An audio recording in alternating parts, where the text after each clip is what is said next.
kalidad para sa ating lahat. Ako nga po pala, si Janelle Gontiñas Tutuan, takusipan Cebu, Zamboanga del Norte at dealer po ng First Vita Plus. Unang-una po sa lahat, nagpapasalamat po kami sa Allah Subhanahu wa Ta'ala kasi nandito tayo ngayon lahat upang makinig at maibahagi sa inyo ang maitutulong ng First Vita Plus sa ating kalusugan.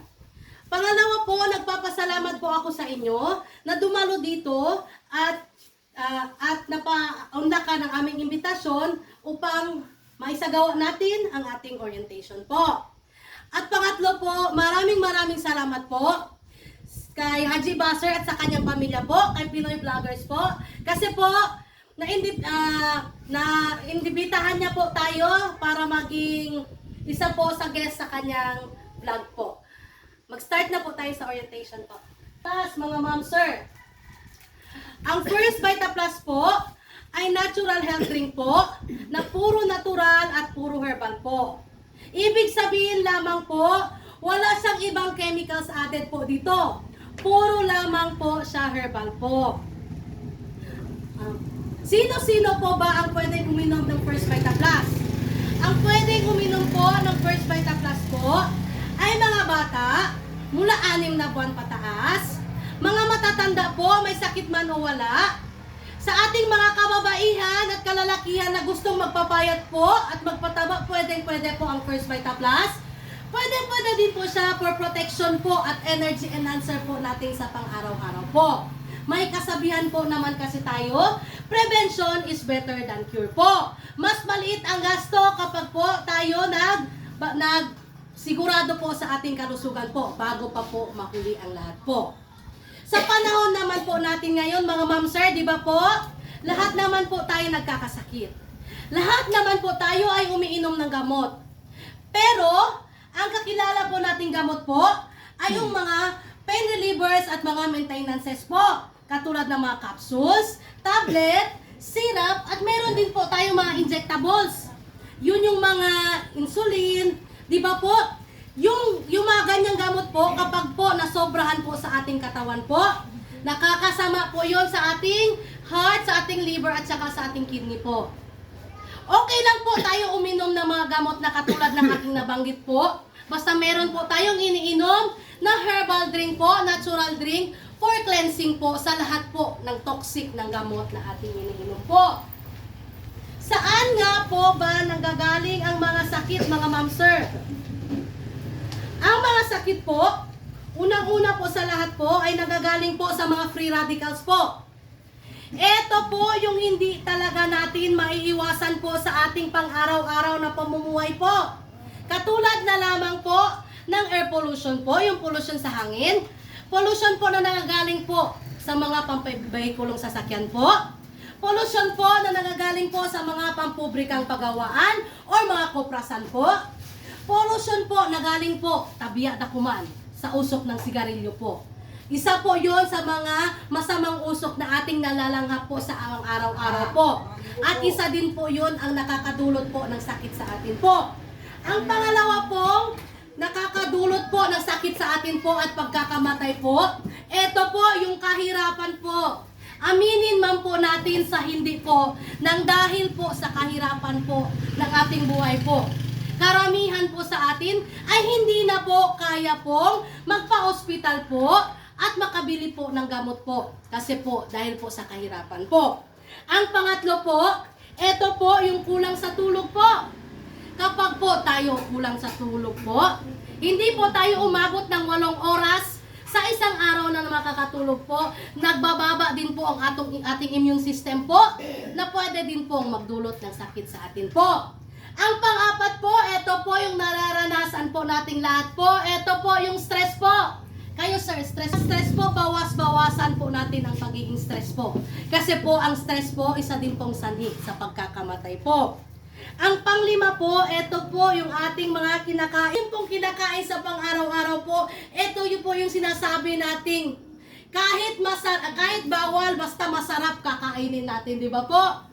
Iwasan. Katulad na lamang po ng bitsin po. Hindi na tayo makapagtula ng isda, makapagsabaw po ng manok kapag wala ng bitsin, wala ng namnam po. Yan po ang isa pong merong mga preservatives po. Ito po yung ibang mga pagkain po na nakakadulot po ng cancer sa ating katawan po.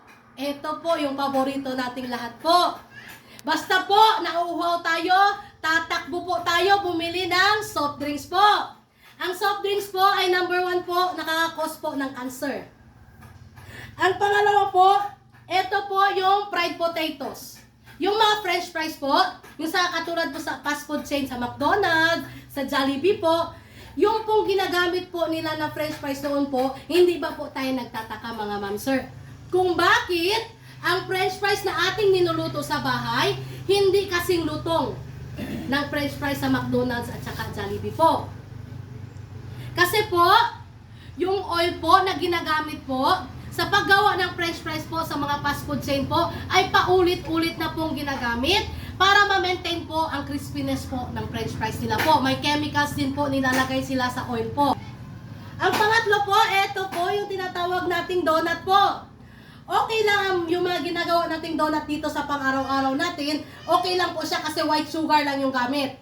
May donut po sa mga tindahan po, katulad ng Dunkin Donuts, si Simol po. Yung donuts po nila may preservative po na ginagamit na magic sugar po. Kaya po kahit mainitan at or hindi napapawis po, hindi natutunaw yung sugar nila sa donut po. Magic sugar po yung gamit doon. Ang ikaapat po, ito po yung paborito ng ating mga anak po. Ito po yung hotdog po. Ang hotdog po, number 1 din po makakos ng cancer po. Kasi po, may sangkap po ang hotdog po na ginagamit sa pagdimbak ng isda po, sa dinamita po. Meron siyang monosodium na sangkap po, ginagamit po, nilalagay po sa hotdog po. Kaya po, kahit pa po i-defrost natin ang hotdog, ilagay sa freezer, ilagay sa tubig po, hindi siya basta-basta pong nasisira. Kasi meron siyang preservatives na nilalagay po. Ang ikalima po, ito po yung mga ihaw-ihaw po. Okay lang po kumain tayo ng inihaw na isda, mga barbecue. Nandyan din yung favorite natin, yung chula itom po. Okay lang po yon. Pero po, yung nakakasama po doon, yung mga itim-itim na sunog niya po, nakakabara po yun sa ating mga bituka po. Kahit po 3 galon hanggang 5 galon na tubig ang ating inumin po, hindi po yun basta-basta nalilinis po sa ating mga bituka po, yung mga sunog-sunog po. Depende na naman po kung meron tayong iniinom na for cleansing po sa ating katawan po. Ang isa din po, sa panahon natin ngayon po, yung mga bigas po na ating kinakain po, mahirap naman hindi tayo kumain ng kanin. Di ba po? Tayo po, sanay po tayo sa kanin po. Pero yung kanin po, yung bigas po, simula po binhi, hanggang sa maging palay po siya, hanggang sa ma-harvest na po, nilagay na sa bodega, merong nilalagay na preservatives po para ma-maintain po yung pagkasariwa po ng bigas po. Ayon po sa World Health Organization po, kailangan daw po natin kumain po ng 8 hanggang 9 na kilo ng hilaw na gulay po sa isang buwan po. Paano natin yun magagawa po? Kasi hindi naman po halos tayo lahat makakakain po ng mga hilaw. Mata ko mga utan. Di ba gay damen takakanta kinemon ilumata. Mito, yun na po ang tulong po ng First Vita Plus. Lahat po ng sangkap po ng First Vita Plus po ay hilaw na gulay lamang po siya para makatulong po sa ating pang-araw-araw po. Ang First Vita Plus po ay kaya pong magpagaling po ng mahigit sa 300 sakit po. Kaya tayo po sa nakaupo ngayon, bilangin na po natin kung ilang sakit tayo meron ngayon po. Kasi po sa First Vita Plus po, 300 sakit po ang kaya niyang mapagaling po. Ang First Vita Plus po ay gawa lamang po siya sa 5 hilaw na gulay po. Ito po yung 5 hilaw na gulay po. Nandito po ang malunggay, dahon ng sili, saluyot, uray o kulitis at talbos ng kamote po. Yun lamang po ang sangkap po ng First Vita Plus po. At saka po, yung sugar niya po, stevia lamang po. Ibig sabihin po, wala po talaga siyang chemicals. Kung hindi, puro natural lamang po. Ito po, yung benepisyo po ng malunggay po na nandito sa First Vita Plus po. Ang malunggay malunggay po ay tinatawag po nating miracle tree po. Dahil kaya niya pong magpagaling po at makapigil po ng mahigit na sa 300 sakit. Unlimited ang gatas sin mga handata po at po pasangan ng malunggay. Ang malunggay din po ay nakakapag-level po ng lower levels at cholesterol. Ang malunggay din po ay nakakatulong mag-detoxify o maglinis po ng mga nakakalasong materyales. Ang pangalawang sangkap po ng First Vita Plus po, ito po yung dahon ng sapo. Kahit umupo lang tayo, kumain, bakit sige-sige po yung pawis natin magpatak-patak po.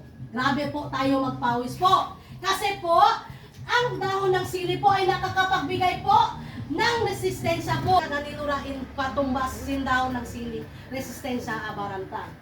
Ang dahon ng sili din po ay kaya pong magpatunag po ng mga namumuong dugo sa ating mga kaugat-ugatan. Ito po yung blood clots po. Kasi po, kaya po, paminsan po, nakakaramdam po tayo ng mga sakit sa katawan po, sakit sa kasukasuan, sakit sa balakang, at saka po yung karamihan sa sakit natin, sakit sa tuhod po. Kasi po, dahil po yun, sa ating dugo po, na nabara po, at hindi po dumadaloy ng maayos po. Ang dahon ng sili po ay nakakatulong po doon. Binabasag niya po yung mga namumuong dugo para po diretso-diretso po yung daloy niya. Para hindi mag-stock up po at para hindi din tayo po magkasakit po. Ang pangatlong sangkap po ng First Vita Plus po, ito po ang saluyot po. Ano po ang masasabi natin, sir, sa saluyot, sir? Ano po, sir? Pinatahak pa, sir. Iyon pa na. Iyon in lasa na po. Madulas. Madulas po.